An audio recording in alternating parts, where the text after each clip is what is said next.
Welcome to Strip Talking, a podcast from stripwalking.com.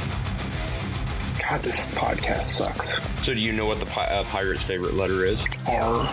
They really love the C. Shut the fuck up. Never dealt with a stick that long.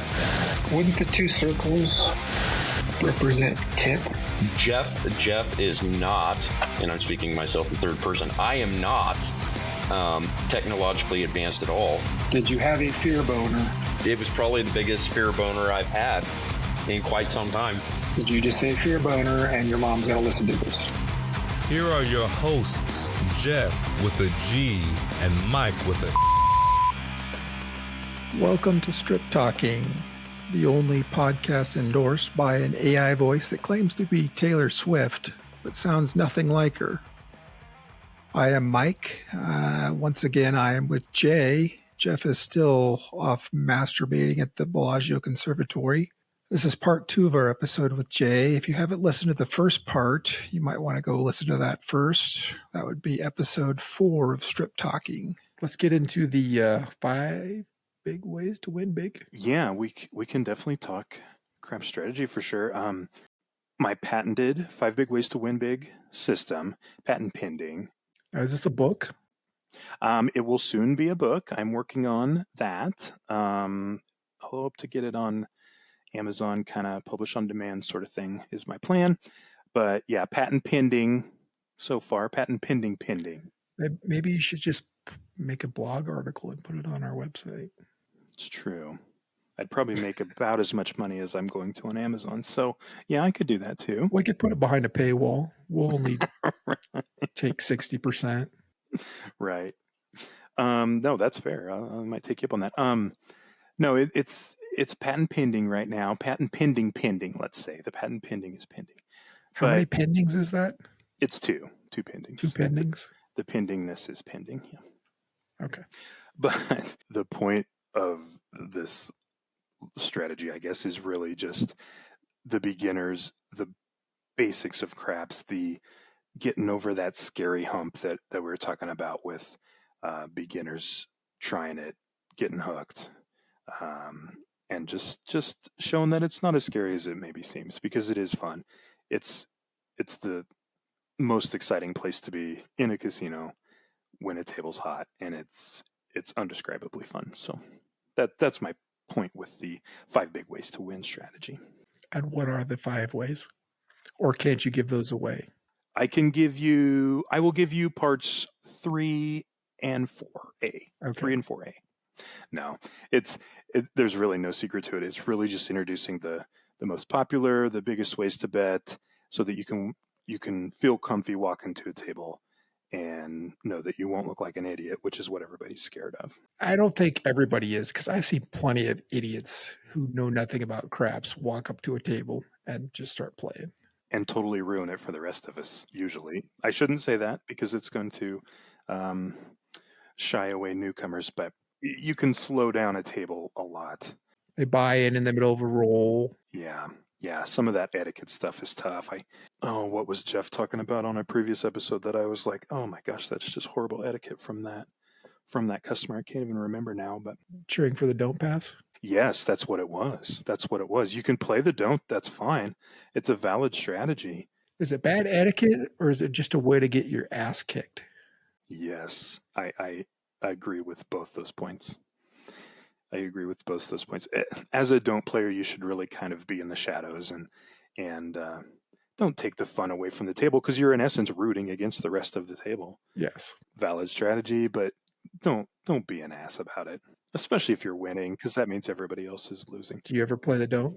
I don't play the don't, because you are a bit excluded from the excitement of the table, and that's, like I've said, that's what I love about craps so much. So you don't have that from the don't side, and the don't is part of one of the 5 big ways to win big. But for those that don't understand, you're in essence rooting for a 7 to come when the others at the table traditionally would not want it to come. Yeah. Which would take all the money from everybody else. Correct. Yeah, correct. It's a valid strategy to play, but not an exciting one in my mind. I've tried it once or twice when it's just a cold table and it's like just 7 after 7, and it seems like, how can I lose if I'm playing the don't? The minute I switch to that, then somebody hits a point. Hitting points all night. Exactly. Yep, that's the way it works.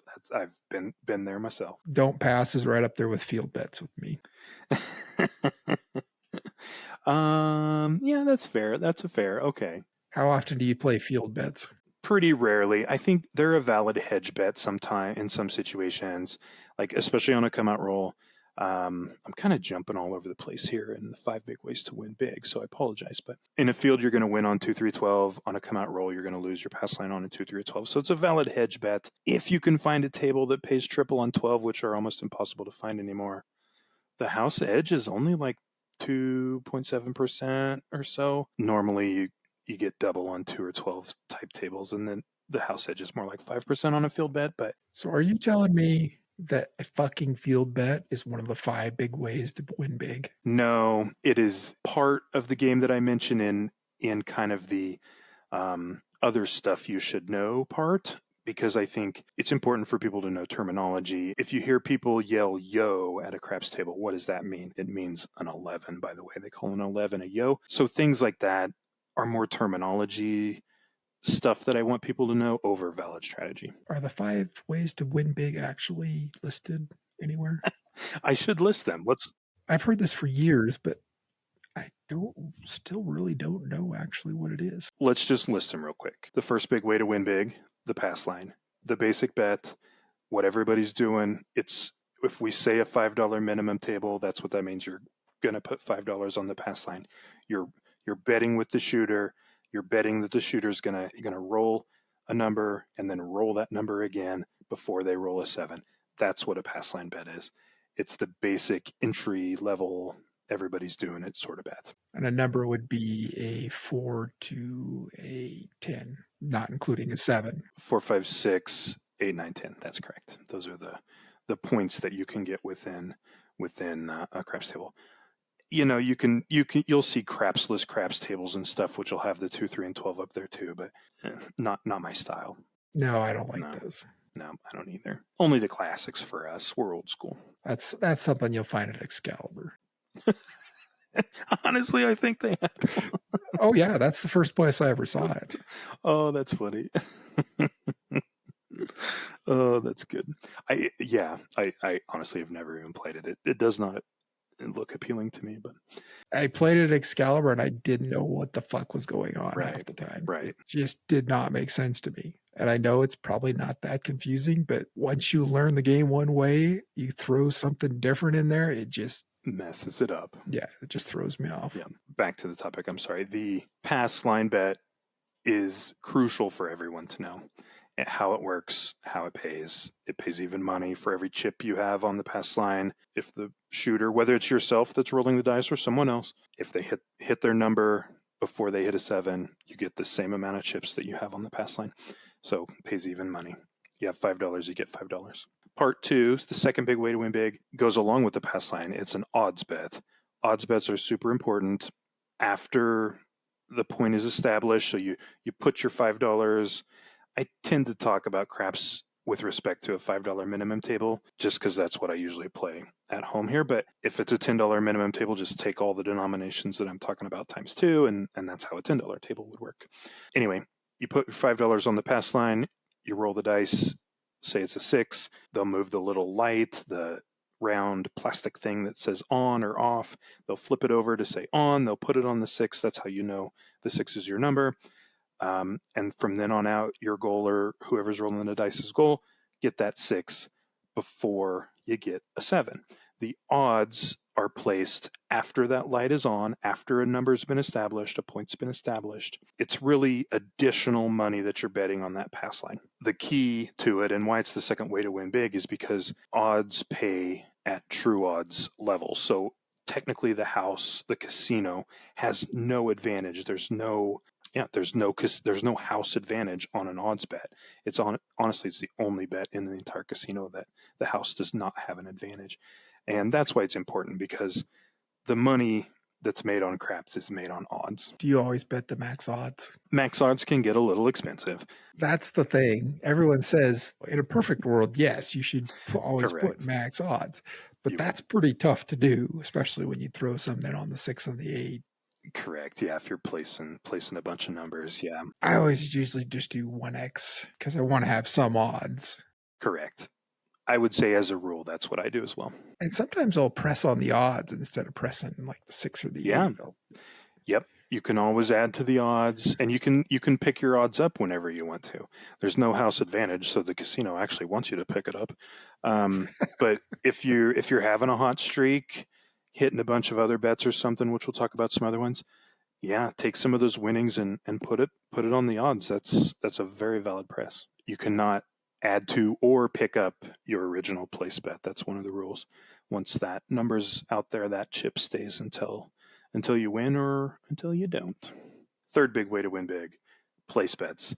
You walk up to a table, you want to bet on the 6, you can say, I want to place the 6, put money on the 6. Every time a 6 rolls, you win money. Not the worst bet in the house either. Very common bet. Very common bet. Yeah, especially on 6 and 8. 6 and 8 are statistically more frequently rolled when you're rolling 2 dice than any other number other than the 7. The 7 is statistically the most common, and that's why you'll see different numbers pay at a little different rate for place bets. So you put a $6 bet on the 6, for instance, you're going to get $7 for that. You put $5 on a 4, you're going to get $9 for that 5. So depending on, again, just the statistics of craps, which there's a lot of math in craps, and that's another thing that kind of scares people away, I think. My wife is a high school math teacher and actually uses dice and craps as teaching in some of her statistics classes and stuff, which is pretty cool because there is a lot of math to it, but don't let the math bug you. That's what the dealers are there for. They know that stuff. They'll do the math. They'll figure it out. Unless Jeff's your dealer, then you're fucked. Correct. Then he'll probably, shave a little off the top. No, I think Jeff's a pretty straight shooter in that respect, but It doesn't mean he won't screw up. true. That's true. But place bets are super common. You can press those, meaning add more money to them, and you can turn them off whenever if you have a feeling, and that's something as you learn how to play craps and play it more and more, sometimes you can just feel this table's going cold, or this shooter is not confident in their rolls, which you wouldn't think matters. And as a stats sort of guy, a math guy, it shouldn't matter to the dice what your opinion of the room is, but sometimes it does. Sometimes it feels like it does. And if you feel it going cold, you can say, tell the dealers to turn your bets off, and they, in essence, don't count for that for the next roll. My mind says there's no way that one person can be a better or more consistent roller than another. Right. Or roll the numbers that you want them to roll more than another guy. I have seen it so many times where one guy will go on a big long roll when the table's up some money, go around the table and it'll just be shit, a bunch of 0.7s. Mm-hmm. He'll get back to that guy. They'll go on another big long roll. Yep. And he's one of those guys that, sets the dice or messes with the dice or rolls it a certain way or holds it a certain way. Yep. Dice setting. That's exactly what it's called. Yeah.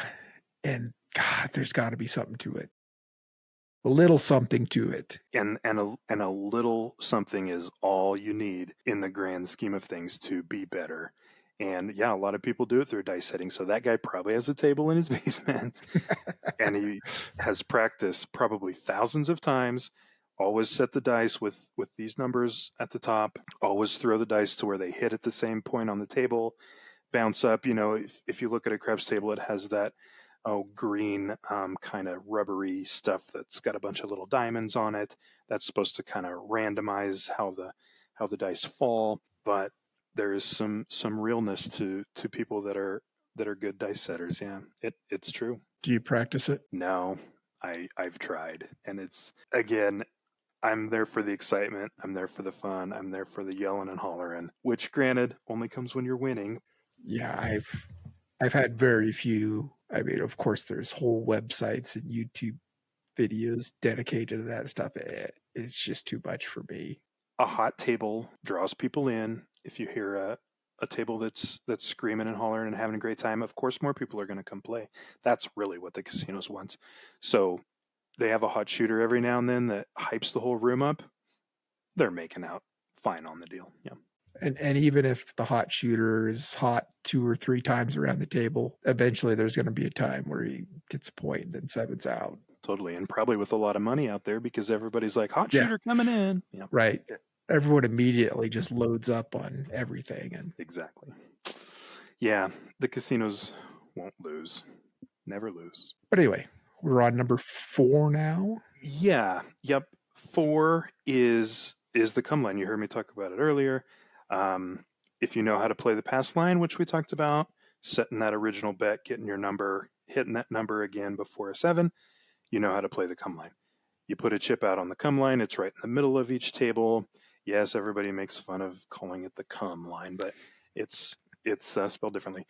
So you put a chip on the come line. You get a point on the next roll. That chip moves up to one of those points we mentioned earlier. You can put odds on it just like you do on the pass line. It's really a mid-game pass line is all it is.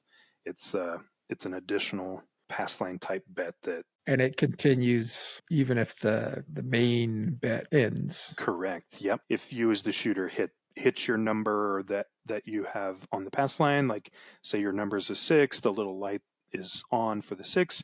You hit a 6 with a bunch of come bets out there. Yeah, they just stay until you get another point. And you can put odds on them also? Odds on them also, just like you do the pass line. You don't, in a pass line, you kind of set it behind your initial bet, but for a come line, you would throw it to the dealer and just say, odds on my come bet. Right. So anything above the field, which would be the come, any place bets, you have to give your chips to the dealer and he sets them up there. That's correct. Which is another intimidating part of craps. Yeah. Yep, for sure. And remind me to come back to this, but the casinos do take advantage of that intimidation in some respect, because if you, okay, let's just talk about it now. If you look at a craps table on the corner that's like the farthest away from the dealers that you can possibly be, there's 2 spots called the Big 6, Big 8. Not every table has them, but most. Yeah, most do. You put a $5 chip there, a 6 hits, you win $5, right? Or you could hand that money to a dealer and say, place the 6 bet. So you place, say, a $6 place bet, and it pays $7. So it pays quite a bit more. Yeah, it doesn't sound like much, just $1 or so more. But statistically, the house advantage on that Big 6 or Big 8 is actually somewhere around 9%, or on a place bet, 6-8 place bet, it's under 2%. It's like 1.5% house advantage. So just that interaction with the dealer, the casino knowing that people are scared of that, actually affects the design of a craps table, which is kind of interesting. You want to look like a rookie, go up there and place a big 6 and 8 bet. That's true. Yep. You will be known. Yeah. You don't want to place a big 6-8 bet. No. People will immediately know that you're a rookie, yeah. Or a field bet, Jeff. Field bets are much more common. But again, they're super easy to understand. What did I say? The house advantage was some 5.5% or so is the house edge on a field bet. But so not the best, not the worst, not as bad as some of those bets out in the middle, which is actually part of the last big way to win big is kind of the other stuff, field bets, hard ways. Wait, did we skip 4? 4 was come betting. Oh yeah, come betting. Yep. Pass line, odds is its own way, place bet, come bet. And then the 5th way is not so much a strategy, like I said, is just terminology. What the field bet is, what a hard way bet is, some of those crazy ones in the middle that are statistically not very good bets, but everybody loves those hard way bets. Yep, everybody does. Just to explain that, all it is you play a hard 4, you want the 4 to come out or to roll hard, which means a 2 on one dice and a 2 on the other die. If it's a 3 on one and a 1 on the other to add up to 4, that's easy. That's an easy 4, and you would lose your hard way bet in that case. But if it comes up a 2 and a 2, that's a hard way. That's a hard 4. So like a hard way bet on a 4 would stay up until a 4 is ruled. and it's either hard or easy, Right. and you win if it's hard. Otherwise, And you lose if it's easy. Yep. And a 7, of course, loses too. But yep, people do love the hard ways. It's fun to yell. Hard 4, hard 8. It's fun to yell it. deuce. Yep, big deuce. Exactly. So it's important to know what it is. You'll hear people say C and E a lot. C stands for craps, which is a 2, 3, or 12. E stands for 11, which is a bet on rolling an 11. So it's not that difficult, but to hear someone yell, C and E, $2 C and E, $5 C and E, whatever, it can be kind of confusing. So a lot of the rest of my little strategy guide, I guess. Here's one for you that I don't know if I've ever got anybody to answer this or say it in a way that I can understand. C and E is what again? C and E, the C stands for craps. So craps is a 2, 3, or 12, and an E stands for 11. So it's an 11. So you can bet the C and E separately, but most people bet them kind of together. You're betting that a 2, 3, or 11, 2, 3, 12, or 11 will roll on the next roll. So any craps, what's the difference? Does that add the 7? So there's a spot on the table that's labeled any craps, right? That's a 2, 3, or 12. It's a 2, 3, or 12. 2, 3, or 12. Not a 7. That's honestly a common misconception that I should probably touch on further in my book. But so what's the difference between C and E and any craps? Is what I'm after.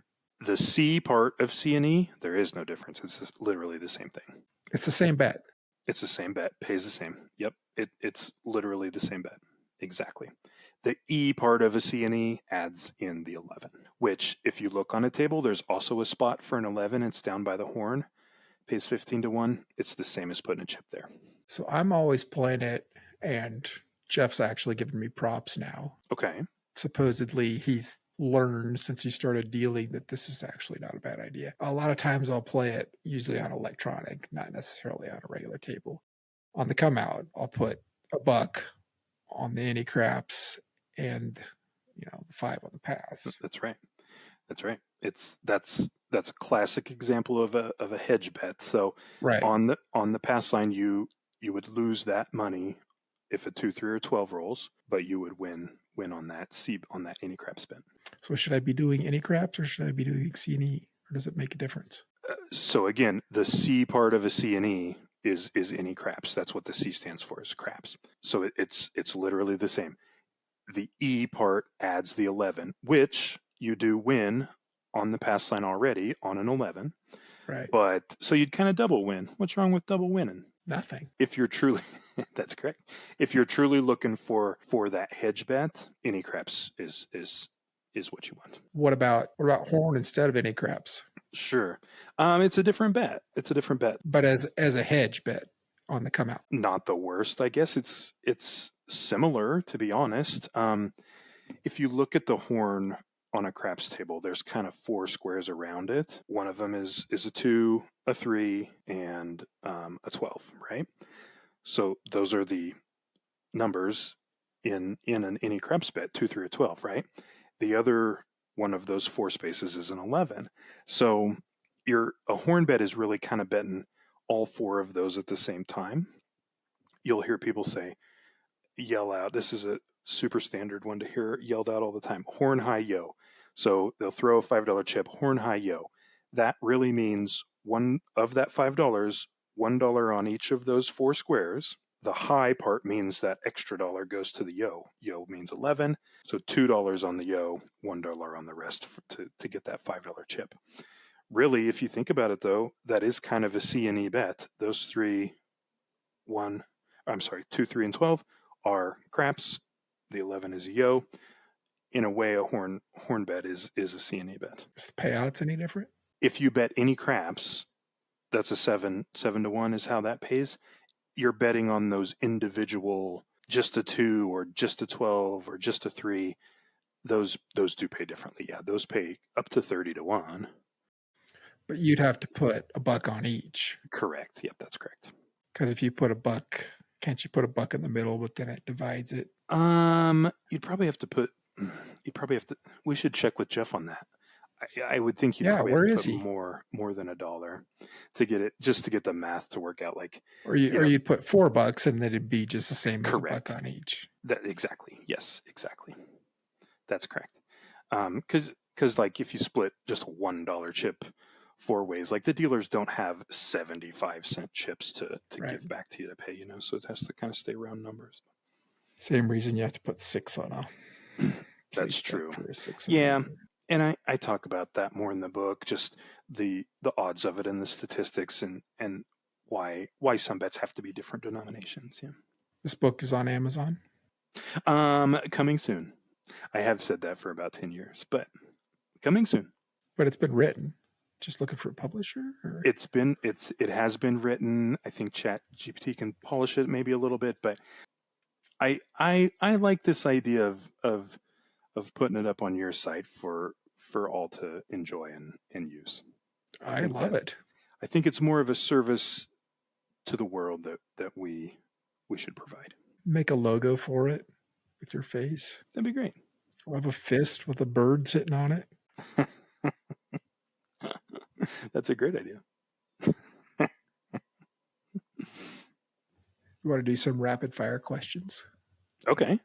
The point of this is one thing, favorite or best or whatever the question is. Sure. And not to take a lot of time figuring it out. Perfect. But it can only be one. You can't say it's a tie or something. You just Right. gotta Yeah, pick that's cheating. one. Yeah. Jeff's really, really bad about that. I shall be decisive. And about halfway through it, Jeff realized, and I think he assumed I said there are no right or wrong answers. There absolutely are. Yeah. And I will tell you the right or wrong answers, in my opinion. Yeah, that's correct. That is correct. There's always a wrong answer. Trust me. Best Guns N' Roses song.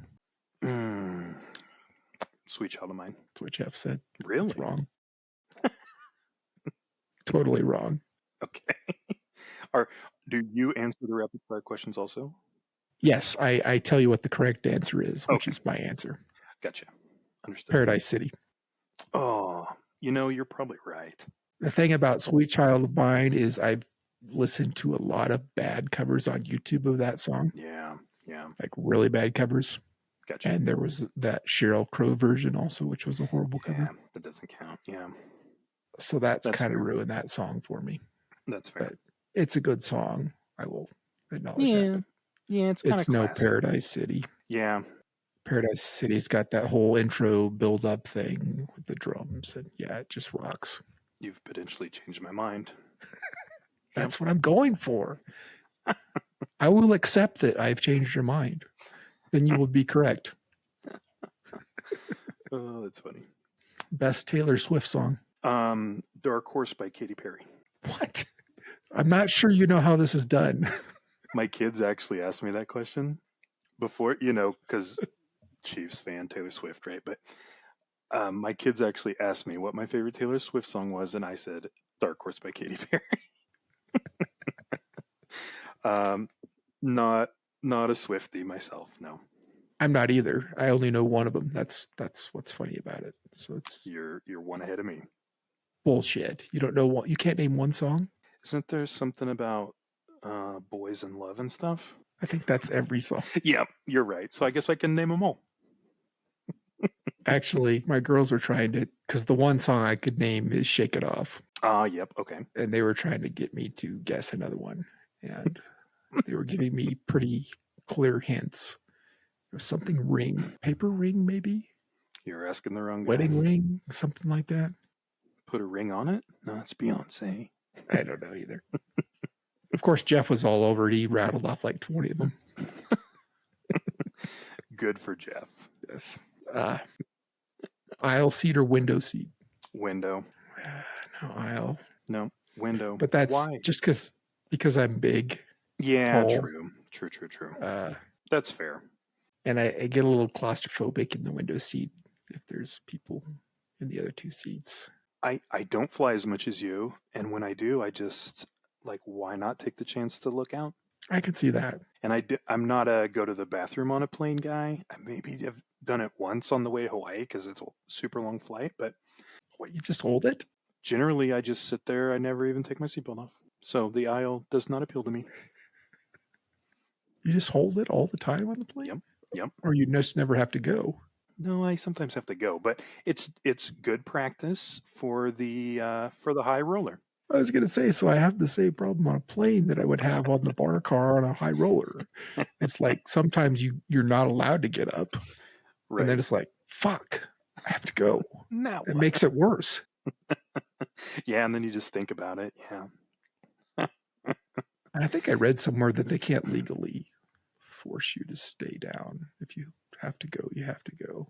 Really? Yeah.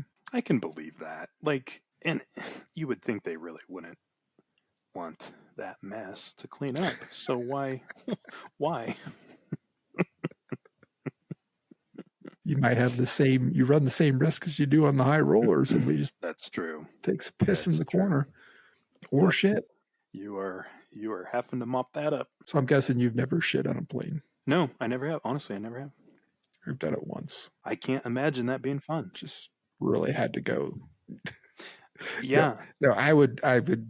There's a lot of things I'd rather do than unpleasant things, but I just really had to go once. I held off. It was one of those flights where you stop over somewhere, but you stay on the same plane. Yeah.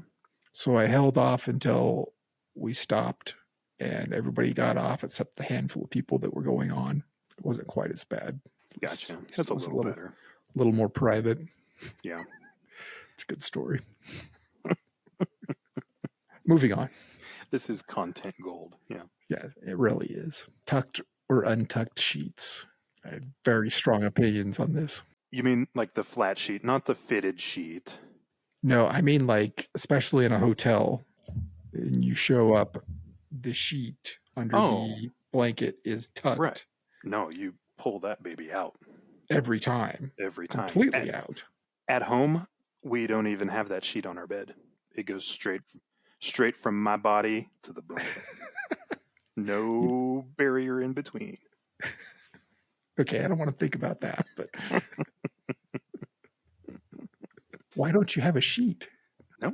Why? Why? It just gets in the way. For the coolness. It's cooler, smoother. If you don't, what kind of blankets do you have on your bed that are that nasty to touch? Get a better blanket, man. We have very soft blankets. They don't feel as nice as a sheet, though. They're like the fuzzy ones, the really fluffy fuzzy ones. They're so nice. I think that's weird. The no sheet bed? No. I don't think that's common. The no sheet bed? Oh, I doubt it's common. It's just the right way to do it. You have a beautifully soft, supple. I don't use the word supple much, but I'm going to do it here. You have a soft, supple blanket, comforter sort of thing. Why not just lay against your body all night? You asked the question. I did.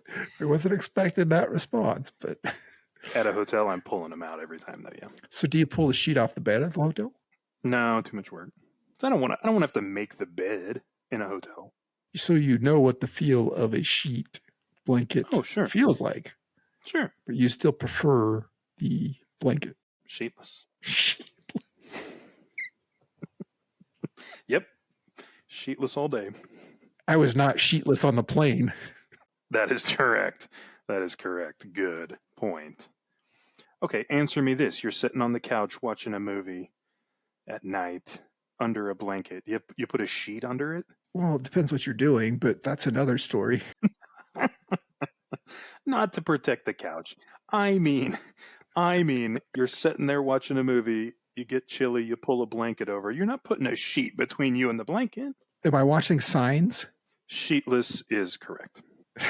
I was not expecting that response, and it kind of blew my mind. Okay, try it. It happens to me sometimes just because the sheet gets kicked off or whatever. Kick and roll. Yeah, exactly. If I had my choice, I'd take the sheet. Just the sheet? No, the sheet and the blanket. Okay, gotcha. I think you need softer blankets. Well, that could be too. Yeah. I'll talk to your wife about getting softer blankets. High thread count. Like, do you have a brand or something you recommend? Not specifically, I guess. Maybe that's a sponsorship opportunity Yes. for the podcast. Okay, I'll work on that. Maybe you can figure out what you got, and we'll post a link on the podcast page for this podcast. Okay. All right. Along with your, what was the other thing? Picture your craps table. Yeah. And also you in bed with just the blanket over you. Deal. That'll get the clicks. Okay, next question. Just going back for 1 second to the original point of my question. There are motherfuckers that want their sheets tucked. No, it's too tight on the feet. That is more claustrophobic than the goddamn window seat. It's too tight on the feet. Like, I can't even wear socks that are too tight because it just messes with my toes. You know, I want to spread my toes out. And I'm a side sleeper myself, so my feet are pointed, parallel to the bed. So you wouldn't think a tight sheet would matter to me. Still does. Still matters. Yeah. And then obviously, of course, if you need to cool off, you stick the foot out. Yep. It's like the radiator of the body. Yep. Next question. Ass or boobs? Boobs. You and Jeff both got it wrong. I got an ass. I do have boobs kind of now as I get older. All right. I didn't ask what you have. I know, but good. Fair point. Best breed of dog. All that we've ever really had are Yorkie sort of breeds, small dogs. Definitely a small dog sort of guy. So I'll go with Yorkie. There's a lot of options. It's going to be whatever dog you've had. I am far from a dog expert. I didn't want our current one, but didn't get my way. You didn't want that breed or didn't want a dog? Didn't want a dog. For too much work. I got other things to do. Honestly, I didn't either, but I am a dog person. Yeah, I know you are. But it's nice to not have to, every time you go somewhere, you have to want to go to Vegas for it. Exactly. You want to go to Vegas, you just go. But we are a poodle family, you know that. Yeah, I do know that. Yep, I do know that. Beautiful. You've always had beautiful dogs. Well, thank you. Best breakfast food item. Now we're getting into the good stuff. I am a sausage, egg, and cheese sandwich sort of guy. That's a pretty good choice, but I don't know if that's one item. I suppose I'll give you that one item. I like the sandwichness of it all. Yeah, I like a good breakfast sandwich. Yeah, and maybe that's... You might have just convinced me to change my answer. Okay, what was your answer? Just bacon. Yeah, okay. I was going more basics, the staples, bacon, eggs, toast. Put that on some bread and get her done. I agree. McGriddle. I can't do the McGriddle. It's the sweet bread. I just can't. I just never have done that. I love the bacon, egg, and cheese biscuit, and I wanted to hate the McGriddle when it came out, but it's really fucking good. It works. You've tried it though, right? Yeah, for sure. You don't like it? A couple times even, just because I should. As a fat guy, I should like that. It's good. Put it on a bagel. Even a biscuit. Biscuits are traditionally too dry. But so what's your McDonald's sandwich then? Steak, egg, and cheese bagel. Yeah. I didn't know such a thing existed. Yeah, it does. Or if you complain enough, they'll make it. I think it's on the menu. Is it new? Or is I don't think so. Been around forever? I think so, yeah. I'm checking if it's on the menu. You remember the Danish, like in the 80s? They used to have Danishes. At McDonald's? No, I do not. They're really good, like a cinnamon roll type thing. I grew up in rural Kansas. The closest McDonald's to me was literally 2 hours away. So. Oh, was it really? Okay, like an hour and a half. You didn't have one in your town? No. Nope. We did not. I guess you were in Kansas. That's like you said. I don't specifically see my sandwich on the menu, so you just made it up. They've always made it when I ask. I'm not even mean about it. They just said, you look like a guy that doesn't need sheets. I'll make you your sandwich. Sir, yes, sir. I'll put that on a bagel. All right. Best 80s hairband. My music likes to know that hairband was a little before me, or a little before my love of music, let's say. So can you even name one? Yeah, I can name some. I can picture them at least. Quiet Riot. Interesting. It's a fair one, right? I mean, it's one. Yeah, definitely. Yeah. I assume it's wrong. Probably not one a lot of people would pick, but I assume it's wrong. oh yeah, it's totally wrong. Yeah, okay. I would have accepted Poison, but that's not my Sure. top one. Motley Crue is the correct answer, though. When you get right down to it. That's fair. I can agree with that. Okay. And you're allowed to change your answer to my answer as long as you admit that I am always correct. That's all you have to admit. I don't think I will on this one. You're gonna stick with Quiet Riot over Motley Crue? Good point. When you put it like that, They had like one hit, maybe two. right? It's good though. I think if you actually made a list of Motley Crue hits, it would be pretty long that you know. That is correct. I agree with that statement. Yeah, I agree with that. Definitely not my kind of music though. Well, I'm going to pretend you didn't say that. I'll edit that part out. Best TV show of all time. Seinfeld. Oh, I should have known you'd say that. Yeah, I'm a Seinfeld fan. That's a pretty good one. You know what Jeff said? What do you think Jeff said? Oh, Same era. Ran about the same time. okay. But it wasn't Seinfeld. Maybe, I mean, they overlapped, but maybe it was a little bit later. Did he say something like Full House or something? No. Okay, good. Close. not quite that bad, but I don't know. I don't know. Friends. Okay. All right. I am a Jennifer Aniston fan. I'm not going to lie. Okay, yes, but that's not a reason to say that's the best show of all time. It's a reason to watch it every now and then, but Yes. And I know a lot of people would say it is. It is a very good show. It's watched a lot in my house, not by me so much, unless Yes, I was thinking your wife was a pretty big fan. she is. She is. We have a friend's trivia game. She can mop the floor with me. But really, none of those answers are even close. Okay, here it is. Breaking Bad. Yeah. You know what we've been watching as a family? House. I thought you were going to say something along Breaking Bad, along those lines. Sons of Anarchy, which is actually a fantastic show also. Yeah. We've been watching House, and it's a pretty good show. I don't think I've watched a full episode of that at all. It's soap opera-y, but it's pretty good. We watch Holy Moly. Okay. That's cool. No, continue to tell me about House though. No, it's worth watching, I guess. It's a little bit older, but not super old, but a few years ago old, and It's pretty old. Isn't that the one where he's a British guy playing an American guy? right. Yeah, you can't even tell. Yeah, he doesn't have an accent at all. That same guy, I can't remember his name. House. The same guy was on one episode of Friends, by the way. Friends trivia Really? for you there. Yeah. I would not have known that. Yeah. When Rachel was in the airplane, he was in the seat next to her. Anyway. Yeah, I don't have any idea what you're talking about. That's a little Friends trivia. We'll see if Jeff gets. I'm sure he will.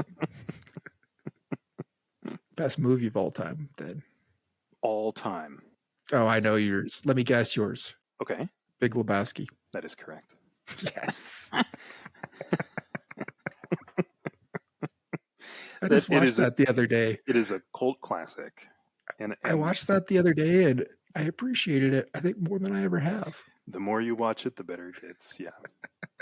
Although, in fairness, I don't know that I'd ever watched it all the way through. I'd watched it, Sure. parts of it, many times with you, but I don't think I'd ever seen it all the way through. It helps if you're drinking during watching it. Yeah. It does. It helps a lot. I'm going to accept that answer, even though it's not really right. Okay. It's pretty good, though. Okay. Ghostbusters was mine. The original? Of course. Yes. Number 1, not Ghostbusters 2. Marshmallow Man, Ghostbusters. Ghostbusters 2? What the fuck? But you're talking the Marshmallow Man, Yes. Ghostbusters number 1. Yes. Yep. Yes. That's fair. Yes. The classic. Slimer. A little before your time, maybe. No. Yeah. No? I mean, I definitely remember it. You're not that much older than me. Well, the way you talked earlier, you think we're 20 years difference. You just listen to more hair bands than I did.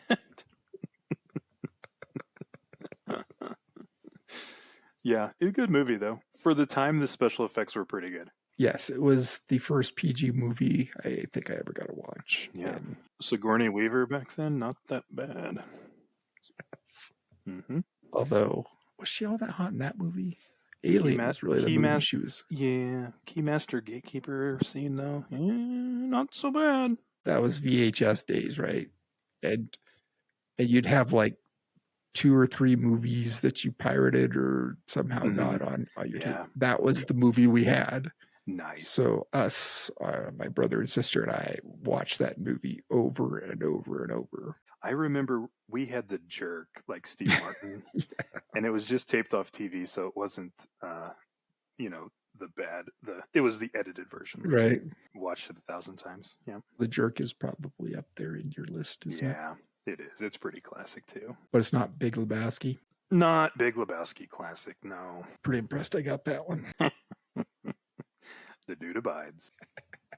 Best stadium rock anthem. Jeff kind of got all wishy-washy on this one. It's pretty obvious, though. Yeah, I know I'm not supposed to argue with the question, but I think the definition of that... You're not supposed to argue with the question. Yeah.